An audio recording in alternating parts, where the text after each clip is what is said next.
All graphics and images are copyright of A True Church. Alcoholics Anonymous is a false religion. See also drinking alcohol. IA history. Most of the following history was taken from the book, Pass It On, The Story of Bill Wilson and How the AA Message Reached the World, copyright 1984, Alcoholics Anonymous World Services Incorporated. The history of AA begins with its founders, William G. Wilson, known as Bill, or Bill W., and Dr. Robert Holbrook Smith, known as Dr. Bob. The setting is New York City and Akron, Ohio, 1934 and 1935.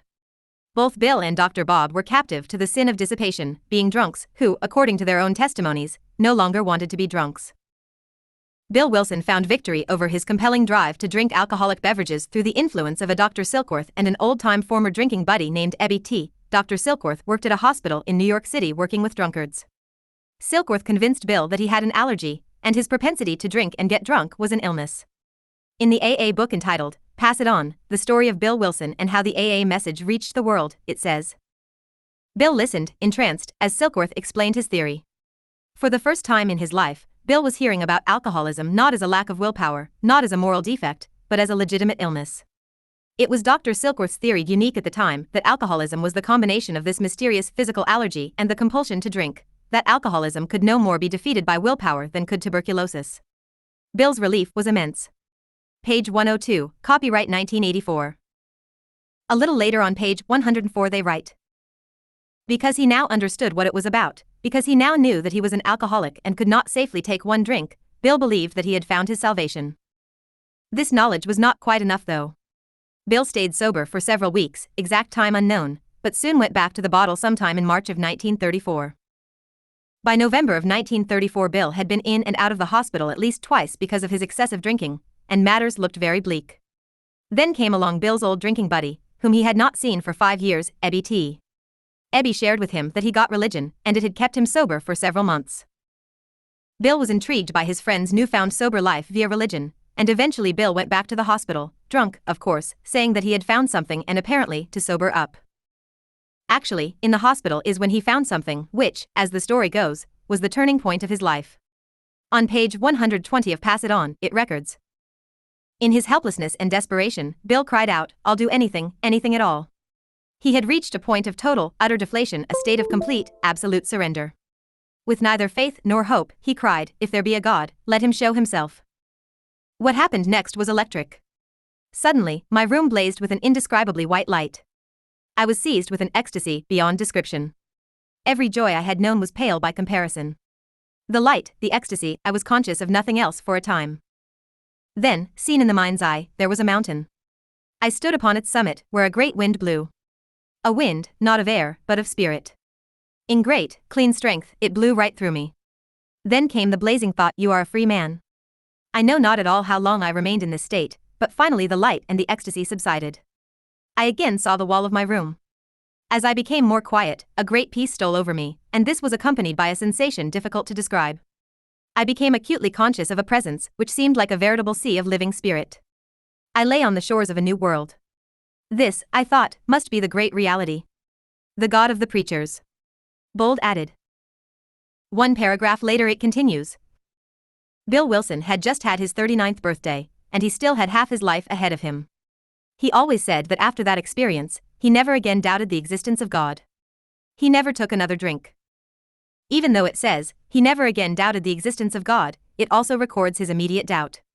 Bill Wilson believed he found God, but he needed the confirmation of Dr. Silkworth's assurance to be convinced. Now, doubt made its inevitable appearance. The experience had been too beautiful. Bill began to fear whether he had been hallucinating. He called for Dr. Silkworth. Silkworth sat patiently by the bed as Bill told him what had happened. It was all so incredible that I still feared to give him the full impact of it, Bill remembered. But the essential facts, toned down somewhat, emotionally, I did relate to him. Bill finally asked the question that was nagging at his own mind, Doctor, is this real? Am I still perfectly sane? Bill was always grateful for Silkworth's answer, yes, my boy, you are sane, perfectly sane in my judgment. You have been the subject of some great psychic occurrence, something that I don't understand. I've read of these things in books, but I've never seen one myself before. You have had some kind of conversion experience. Whatever the experience, he said, you are already a different individual. So, my boy, whatever you've got now, you'd better hold on to. It's so much better than what had you only a couple of hours ago. Coming from Silkworth, now a central figure in Bill's life, this evaluation meant everything. It put the seal on Bill's experience, making it acceptable to the part of his mind that had argued long and hard against the idea of God. Pages 123 to 124, bold added. So, as the story goes, immediately before this experience Mr. Wilson did not have faith, with neither faith nor hope, and even after this experience he had doubt, fear of hallucination. Mr. Wilson thought he found God, but finding God requires faith, as it is written. He who comes to God must believe that he is, and that he is a rewarder of those who diligently seek him. Hebrews 11 verse 6. Faith must be present. According to this AA account, faith was not. Moreover, Jesus said, "Those who worship God must worship in spirit and in truth." John 4 verse 24. As will be demonstrated further, Mr. Wilson was in neither godly faith nor truth. After Bill's spiritual experience, he began to pursue drunks. He desired to pass on what he had found and to help sots out of their miserable state. After several months of pursuing inebriates, he finally found a convert by the name of Robert Smith, otherwise known as Dr. Bob. Bill was in Akron, Ohio, on a business adventure, and was seriously tempted to drink. So, instead of giving in to the temptation, he pursued finding a drunkard that he might help, and he was led to Dr. Bob. Dr. Bob had a long history of drunkenness, and, according to his story, had desired for years to rid himself of his obsession with alcohol, but he was unsuccessful. When Bill came along, Dr. Bob was already pursuing a spiritual answer to his problem, but he was still unable to stay sober. But, with Bill, Dr. Bob found someone to whom he could really relate. And, being encouraged by Bill's message, Dr. Bob finally sobered up and stayed sober. Dr. Bob's last drink of alcohol was June 10, 1935, and this is the date given for the beginning date of Alcoholics Anonymous. These two men, Bill Wilson and Dr. Robert Smith, went on to eventually have convert after convert to their newfound way to live a sober life. Their converts made other converts, and thus we have now Alcoholics Anonymous all over the globe. As of 2006, it is estimated that there are more than 100,000 groups and over 2 million members in 150 countries. www.alcoholics-anonymous.org/n_information_aa.cfm ? Page ID =10. The influence of the AA Society has been massive and widespread. AA cooperates with a large variety of groups, which includes the U.S. court system. Judges often order people to be involved in AA as a part of a rehabilitation effort. AA is also hand in hand with psychologists and psychiatrists. William James, who is known as a founding father of American psychology, was accredited by Bill Wilson to be a founder of AA, see Passett on page 124. Bill also acknowledged the influence of psychiatrist Carl Jung when he wrote in a letter to Mr. Jung not long before Jung's death. Very many thoughtful AAs are students of your writings. Because of your conviction that man is something more than intellect, emotion, and $2 worth of chemicals, you have especially endeared yourself to us. Please be certain that your place in the affection, and in the history, of our fellowship is like no others. Gratefully yours, Pass It On, page 383. 2. Religion. In what is called the Big Book, in the foreword to the second edition, also found in the third edition on page XX, this claim is made. Alcoholics Anonymous is not a religious organization. Alcoholics Anonymous, copyright 1976. This is a lie. Alcoholics Anonymous is very much a religious organization. In Alcoholics Anonymous Chapter 2 entitled, There is a Solution, the very beginning of the chapter starts with, "We, of Alcoholics Anonymous."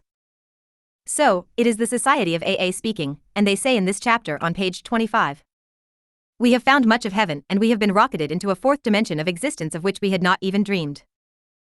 The great fact is just this, and nothing less, that we have had deep and effective spiritual experiences which have revolutionized our whole attitude toward life, toward our fellows and toward God's universe.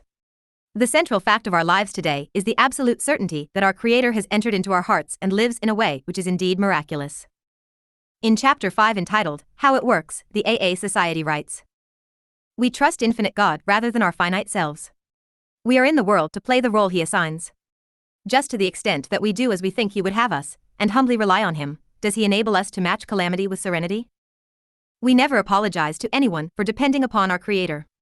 We can laugh at those who think spirituality the way of weakness. Paradoxically, it is the way of strength. The verdict of the ages is that faith means courage. All men of faith have courage. They trust their God. We never apologize for God. Instead, we let Him demonstrate, through us, what He can do. We ask Him to remove our fear and direct our attention to what He would have us be. Page 68. On page 69 of the same chapter they write, in meditation, we ask God what we should do about each specific matter. The right answer will come if we want it. In chapter 6, Into Action, they write, we begin to feel the nearness of our Creator. We may have had certain spiritual beliefs, but now we begin to have a spiritual experience. The feeling that the drink problem has disappeared will often come strongly. We feel we are on the broad highway, walking hand in hand with the spirit of the universe. Page 75. The spiritual life is not a theory. We have to live it. Page 83, italics in original. We vigorously commenced this way of living as we cleaned up the past. We have entered the world of the spirit. Page 84. Much has already been said about receiving strength, inspiration, and direction from Him who has all knowledge and power. If we have carefully followed directions, we have begun to sense the flow of His Spirit into us. To some extent, we have become God-conscious. We have begun to develop this vital sixth sense. But we must go further, and that means more action. Step 11 suggests prayer and meditation. Page 85. Here we ask God for inspiration, an intuitive thought or decision. We relax and take it easy. We don't struggle. We are often surprised how the right answers come after we have tried this for a while. What used to be the hunch or the occasional inspiration gradually becomes a working part of the mind. Being still inexperienced and having just made conscious contact with God, it is not probable that we are going to be inspired at all times. Pages 86 to 87. We alcoholics are undisciplined. So we let God discipline us in the simple way we have just outlined. But this is not all. There is action and more action. Faith without works is dead. Page 88. In Chapter 7, Working with Others, which is entirely devoted to Step 12, page 88, of the 12 Steps of OA, they write, remind the prospect that his recovery is not dependent upon people. It is dependent upon his relationship with God. Pages 99 to 100. In Chapter 8 they write, since this book was first published, AA has released thousands of alcoholics from asylums and hospitals of every kind. The majority have never returned. The power of God goes deep. Page 114. The 12 traditions of AA are given in this same big book. Note traditions 1, 2, 5, and 6. 1. Each member of Alcoholics Anonymous is but a small part of a great whole. AA must continue to live or most of us will surely die. Hence our common welfare comes first. But individual welfare follows close afterward. 2. For our group purpose there is but one ultimate authority, a loving God as He may express Himself in our group conscience.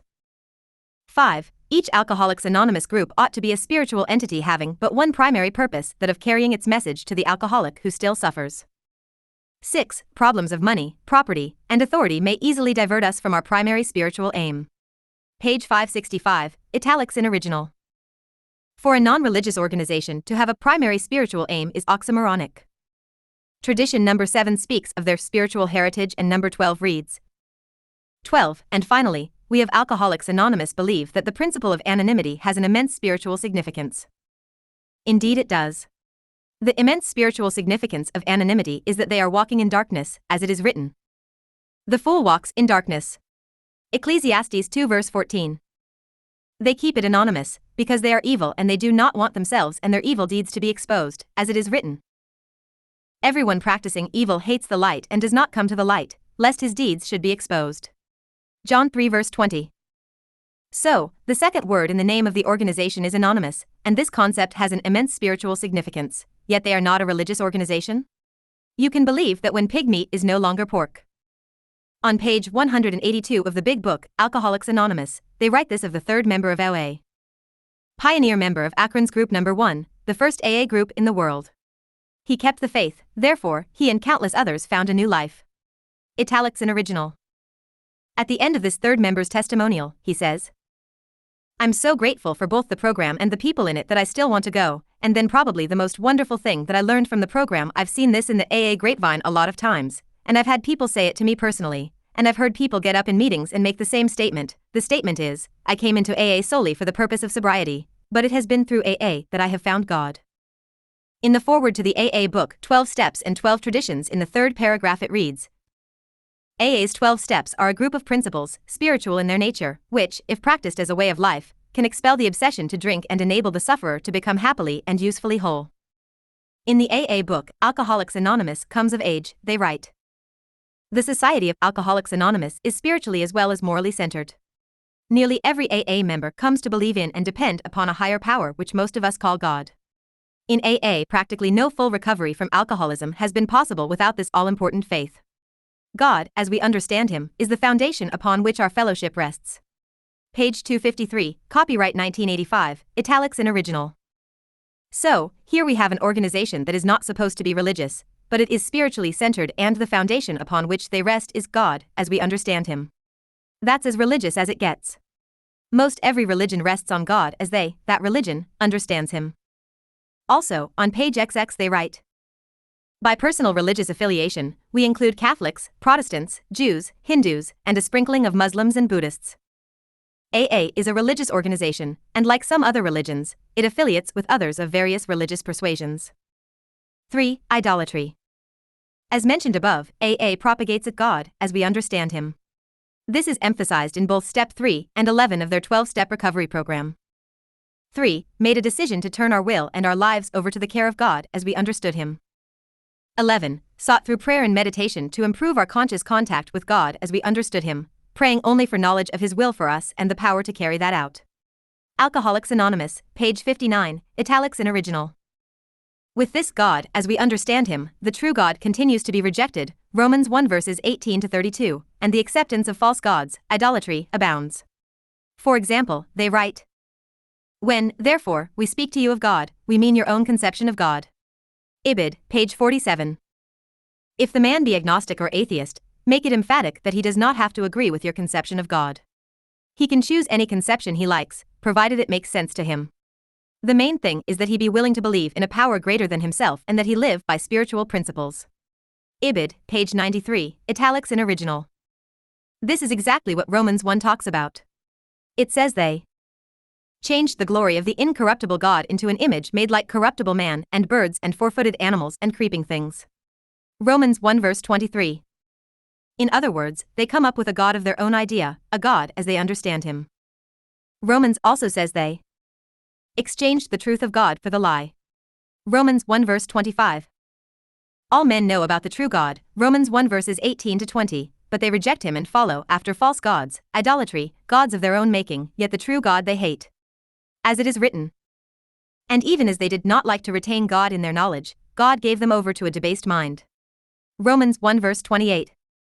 This distaste for the real God is illustrated in AA literature. For example, on page 45 of the Big Book they write, many times we talk to a new man and watch his hope rise as we discuss his alcoholic problems and explain our fellowship. But his face falls when we speak of spiritual matters, especially when we mention God, for we have reopened a subject which our man thought he had neatly evaded or entirely ignored. Indeed, men suppress the truth in unrighteousness, Romans 1 verse 18. Even though God has shown Himself to them, Romans 1 verses 19 to 20, they hate Him, Romans 1 verse 30. Another illustration of this is found on page 239. An AA member writes, he said something about God or a higher power, but I brushed that off. That was for the birds, not for me. But then this rebel comes around, because of the phrase as we understand Him. Around this time our AA book was being written and it all became much simpler. We had a definite formula which some 60 of us agreed was the middle course for all alcoholics who wanted sobriety, and that formula has not been changed one iota down through the years. I don't think the boys were completely convinced of my personality change, for they fought shy of including my story in the book, so my only contribution to their literary efforts was my firm conviction, being still a theological rebel, that the word God should be qualified with the phrase as we understand Him, for that was the only way I could accept spirituality. Page 248. One unofficial AA booklet, Conscious Contact, Partnership with a Higher Power, more graphically portrays this hatred of God. In 12-step programs, we see the word God all over the place, hear the phrase higher power until many of us feel like we're going to throw up, and are sure those people are trying to force something down our throats. Even if we have a sinking feeling that we do need to take a drastic measure like believing in a power greater than ourselves, we continue to resist the idea. Page 4. But, when you qualify this God with as we understand Him or as you understand Him, then they often find they can stomach the idea. Why? Because in this they can still hate and reject the true God, and replace Him with a demon. 4. Demons. A false God, not as He really is, but as we understand Him, is false religion and it is idolatry. It is the worship of a false God, and when there is idolatry there are demons. The Israelites of old sacrificed to false gods, and they are recorded as sacrificing to demons. Leviticus 17 verses 1 to 7, Deuteronomy 32 verses 16 to 17, 2 Chronicles 11 verse 15, Psalm 106 verses 34 to 38. Paul proclaimed, "What am I saying then? That an idol is anything, or what is offered to idols is anything? Rather, that the things which the Gentiles sacrifice they sacrifice to demons and not to God, and I do not want you to have fellowship with demons." 1 Corinthians 10 verses 19 to 20, see also Revelation 9 verse 20. An idol is simply a false god, for there is only one true God, Isaiah 45 verses 5 to 6, 21 to 22, and where there are idols, there are demons. Because of the AA policy of a God, as we understand him, AA is a den of demonic activity. In the booklet, Conscious Contact, they write, "There are probably as many different ideas about a higher power, or God, as there are people in 12-step programs." Page 8. Idolatry and demons abound, not only in the many gods they make up in their own minds, but demons are the very foundation upon which AA was founded. One of Bill's persistent fascinations and involvements was with the psychic phenomena. His belief in clairvoyance and other extrasensory manifestations arose out of his conviction that our lifetimes on earth constitute what he liked to call a mere day in school, that we are all pupils in a spiritual kindergarten, and that life after life is a matter of fact as well as faith. This belief led to his attempts to get in touch with other lives in other lifetimes. Because Bill was such a sensitive person in this world, it should come as no surprise that he believed himself able to pick up energy from another. He thought of himself as having some psychic ability. To him, spiritistic matters were no mere parlor game. It's not clear when he first became interested in extrasensory phenomena. The field was something that Dr. Bob and Smith were also deeply involved with. Whether or not Bill initially became interested through them, there are references to seances and other psychic events in the letters Bill wrote to Lois during that first Akron summer with the Smiths, in 1935. Pass it on, page 275. This book continues on and chronicles some of the contacts with discarnate spirits, dead people. A little later it records, as early as 1941, Bill and Lois were holding regular Saturday spook sessions at Bedford Hills. One of the downstairs bedrooms was dubbed by them the spook room. Here, they conducted many of their psychic experiments. Of one session with a Ouija board, Bill wrote this description. "The Ouija board got moving in earnest.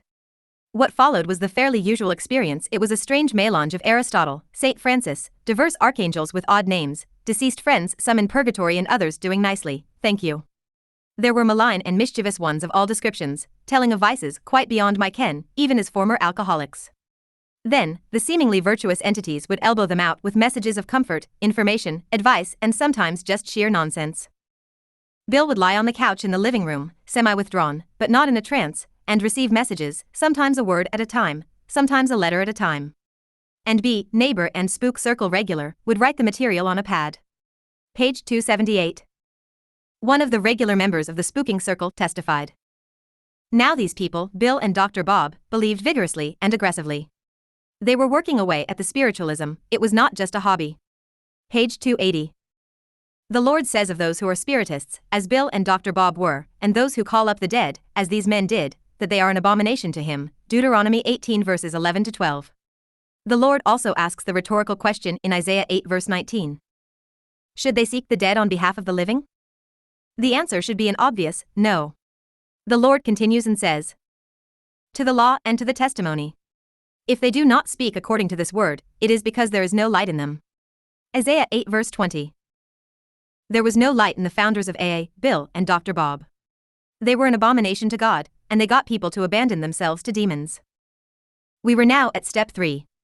Many of us said to our Maker, as we understood him, "God, I offer myself to thee to build with me and to do with me as thou wilt. Relieve me of the bondage of self, that I may better do thy will. Take away my difficulties, that victory over them may bear witness to those I would help of thy power, thy love, and thy way of life. May I do thy will always." We thought well before taking this step, making sure we were ready, that we could at last abandon ourselves utterly to him. Alcoholics Anonymous, page 63. Abandon yourself to God as you understand God. Ibid, page 164. Complete abandon, half measures availed us nothing, thoroughly follow our path, completely give oneself to this simple program rang in my swelled head. Ibid, page 349. Since this is utter abandonment to a God as we understood him, it is utter abandonment to a demon, because the we understood him in AA equals the God of their own fancy, which equals idolatry, false religion, which equals demonology. A long-time symbol of AA has been a circle with a triangle inside of it. In Alcoholics Anonymous Comes of Age they write, the priests and seers of antiquity regarded the circle enclosing the triangle as a means of warding off spirits of evil, and the AA's circle and triangle of recovery, unity, and service has certainly meant all of that to us and much more. Page 139. The symbol hasn't worked. There are plenty of evil spirits in AA. V. Illness. AA claims a lack of self-control in the consumption of alcohol is a sickness. In the foreword to the first edition of Alcoholics Anonymous, which is reprinted in the third edition, they write, many do not comprehend that the alcoholic is a very sick person. P. 13. On page 30 they write, we are convinced to a man that alcoholics of our type are in the grip of a progressive illness.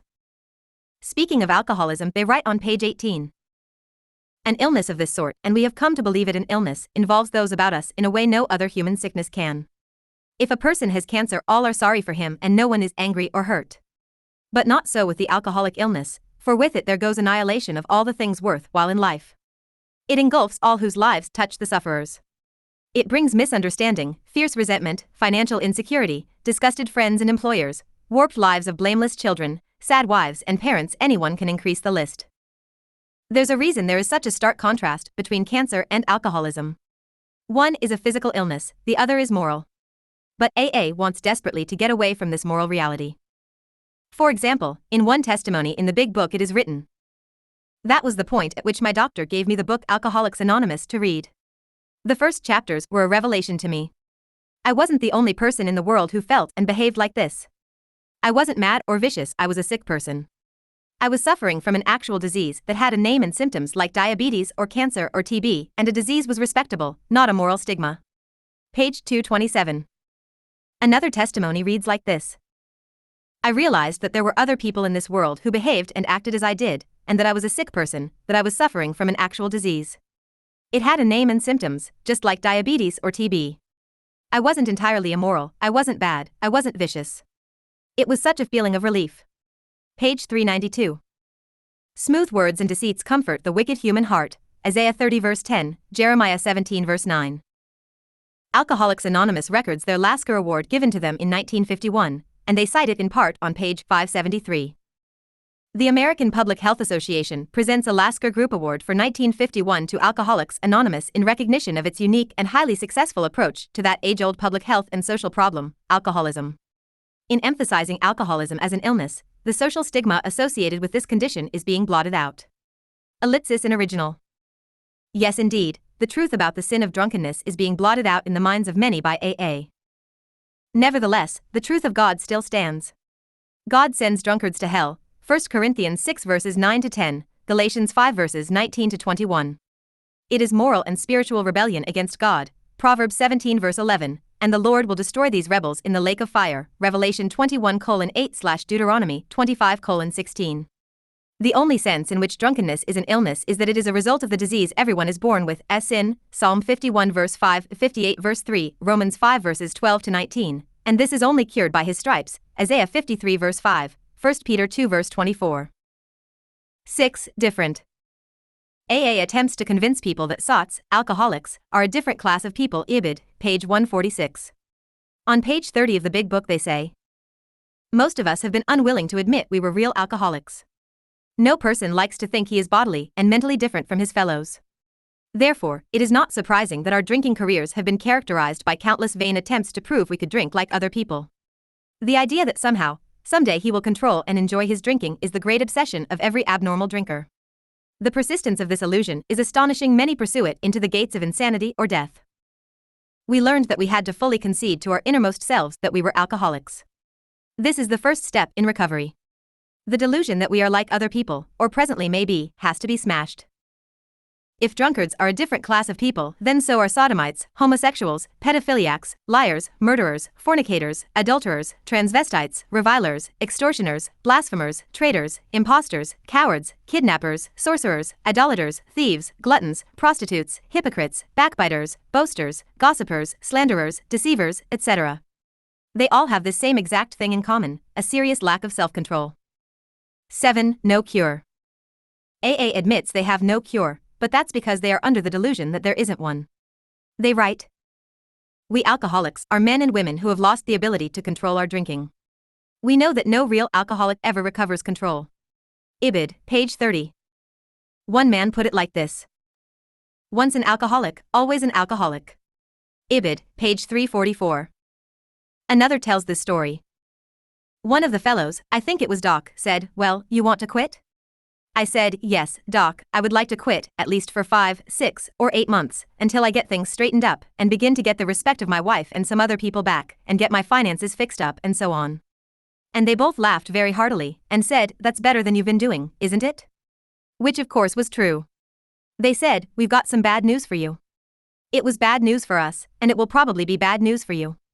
Whether you quit 6 days, months, or years, if you go out and take a drink or two, you'll end up in this hospital tied down, just like you have been in these past 6 months. You are an alcoholic. As far as I know, that was the first time I had ever paid any attention to that word. I figured I was just a drunk.